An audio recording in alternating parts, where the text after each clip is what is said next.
Oh, Goldfinger. We sucked him out of the pack. I call the honourable member Paul Goldsmith. Thank you, Mr. Chair. And I note my colleague Mr. Codgrove's reference to my biography. He, of course, is jealous that I'd never write one about him. I've written about successful people over the years, and so that is the problem there. I'm very disappointed, Mr. Chair, that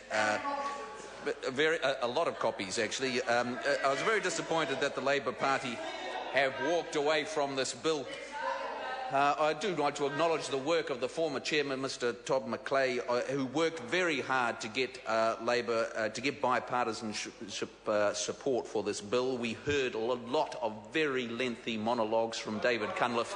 As he worked his way through these bills. We listened for hours and hours, and there was a lot of talk about just how well he understood all these issues. We listened and we thought, as a result of all that, we may have some support across the table for this bill, but we were disappointed to find that Labour couldn't find it in themselves to support what in the past has been something that there has been bipartisan support for. And I suppose this is part of a pattern that we see from the Labour Party. They're pulling away from coherence and consistency in their support for the Reserve Bank legislation that we have. They've pulled away from bipartisan support for national security and now fiscal responsibility. And it's not my job, of course, to offer political advice to the Labour Party, but I wouldn't have thought that leaving the middle ground of politics was necessarily a wise idea. Point of order, the Honourable David Parker. This sounds like a third reading speech, not a committee stage speech. He hasn't addressed the bill, sir. Part one is what he should be addressing. Thank you for bringing that to my attention.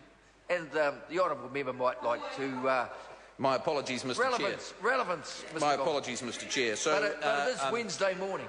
Yeah, quite right. Well, I should say I want to refer to some of the points that the previous speaker made in relation to Part 1, 4E, where he talked about efficiency and fairness. And it is important to be reminded of these basic principles, because we did have a glaring example in the previous administration where there was the 39 cents tax rate opened up a gap between the top tax rate and the trust rate and led to massive inefficiency, and suddenly, as we saw in the long-term graph of the Treasury report, there's this great blip of people earning $59,000 a year. And so it's that sort of lack of understanding of how tax works that leads to problems, and it's why this legislation is here about. It's never going to force a government to act responsibly, and it's never going to require political parties to act in a responsible manner, but it does lay a groundwork and a framework which can guide people. And so this legislation is about updating that. And the main aspects that are part of this bill are introducing a new principle that will require the government to be explicit about the interactions between monetary and fiscal policy at different stages of the economic cycle. And I think that's a significant contribution. The second principle is that the government should formulate fiscal strategy in regard to its likely impact on present and future generations. And again, we had Mr. Parker on his hobby horse about superannuation, that the world is going to come to an end. Chicken Little is running around. So here we have the doom and gloom at the prospect that New Zealanders are going to live longer. Oh dear, what a terrible thing that is. New Zealanders are going to be living longer and healthier lives, but this is something we need to worry about. And so the Treasury fiscal proposal is that the amount that we spend on we spend on super goes from about 4.6 up to about 6.4%. Well, at the moment we're looking at Germany at 10%, so I wouldn't have thought that was the end of the world. And there is a decent debate about how you measure that. And so we saw a recent report from Michael Littlewood at the University of Auckland, where he thought that the Treasury had overestimated those figures, and that probably around 2030 would be looking at closer to 5.5%, because GDP will be bigger because people work longer and live longer and healthier lives. So I don't think, if Labor thinks that is the big issue that we need to be grappling with, well, that's fine. You can have that debate. But that is indeed what this whole process is about with the fiscal responsibility Accessibility Act, that we should be having those debates, and I appreciate their point of view, but I happen to think they're wrong on that one, and that's why we're working where we are. The third principle, if I can just return to this part 1 of this Act, is about a reporting requirement for governments to set out the priorities for resource allocation and explain how these priorities are influenced and how they will influence these decisions. And again, it's easy to mock. It's easy to mock, but it's an important principle. Thank you, Mr. Chair. The question is that part 1 stand part. All those in favour, please say aye. To the contrary, no. The ayes have it. Party vote call for. Clerk will please conduct the party vote. Thank you. New Zealand National. 59 votes in favour. New Zealand Labour. 34 votes opposed. Green Party. 14 votes in favour. New Zealand First. 7 votes in favour. Māori Party. 3 votes in favour. Mana. 1 vote opposed. Act New Zealand. 1 vote in favour. United Future. 1 in favour. Brendan Horan. 1 vote opposed.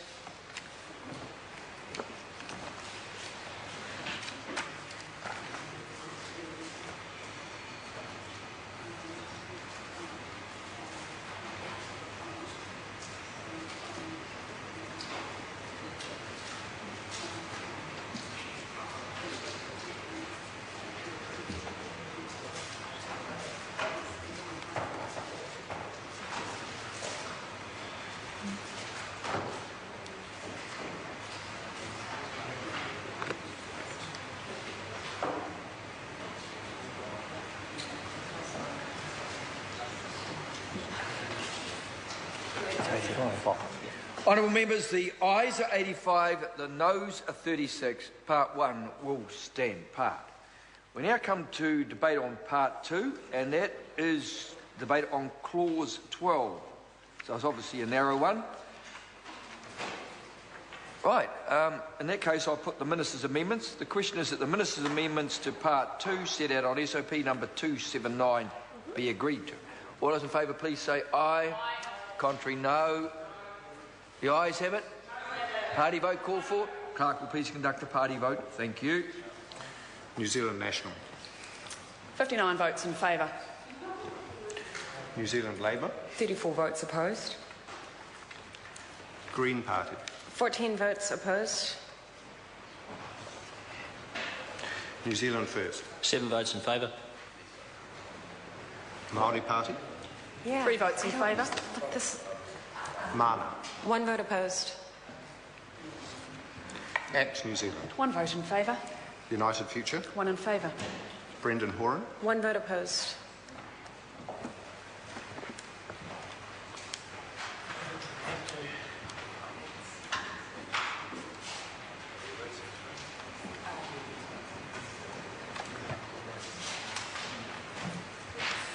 Honourable members, the ayes are 71, the noes are 50. The Minister's amendments are agreed to. The question now is that part 2 as amended stand part. All those in favour please say aye. To the contrary, no. The ayes have it. Party vote called for. Clerk, please conduct the party vote. Thank you. New Zealand National. 59 votes in favour. New Zealand Labour. 34 votes opposed. Green Party. 14 votes opposed. New Zealand First. 7 votes in favour. Māori Party. 3 votes in favour. Mana. 1 vote opposed. Act New Zealand. 1 in favour. United Future. 1 in favour. Brendan Horan. 1 vote opposed.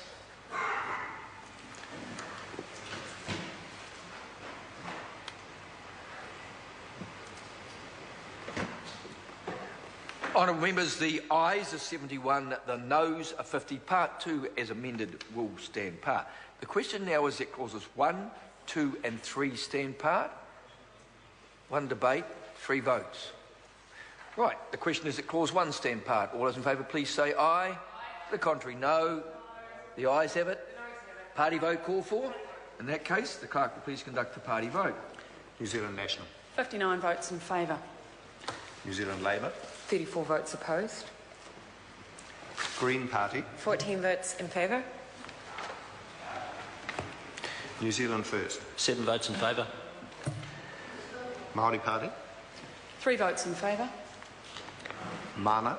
1 vote opposed. Act New Zealand. 1 vote in favour. United Future. 1 in favour.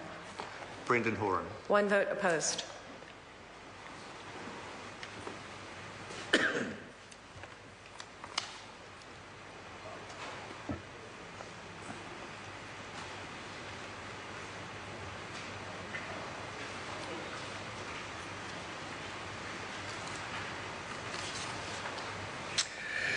Honourable members, the ayes are 85, the noes are 36. Clause 1 will stand part. The question now is that Clause 2 stand part. All those in favour, please say aye.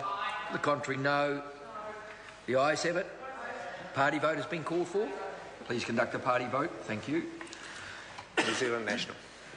59 votes in favour. New Zealand Labour. 34 votes opposed.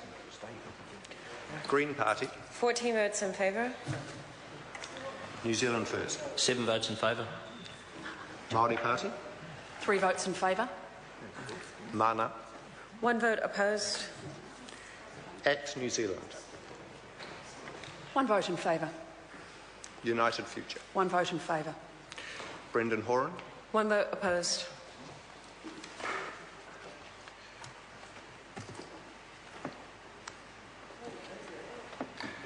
Honourable members, the ayes are 85, the noes are 36. Part 2 will stand part. Clause 2 will stand part. The question now is that Clause 3 stand part. All those in favour, please say aye. Aye. To the contrary, no. The ayes have it. And a party vote has been called for. Thank you. The clerk. Clause 3. New Zealand National. 59 votes in favour. New Zealand Labour. 34 votes opposed. Green Party. 14 votes in favour. New Zealand First. 7 votes in favour. Māori Party. 3 votes in favour. Mana. 1 vote opposed. Act New Zealand. 1 vote in favour. United Future. 1 in favour. Brendan Horan. 1 vote opposed.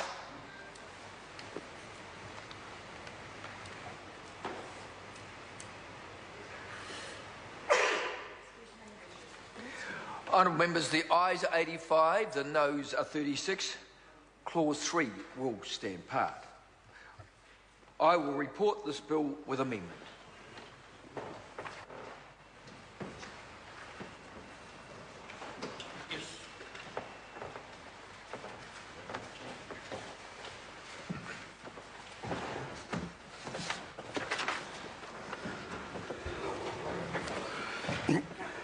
Members, the House is resumed. Mr Chairman.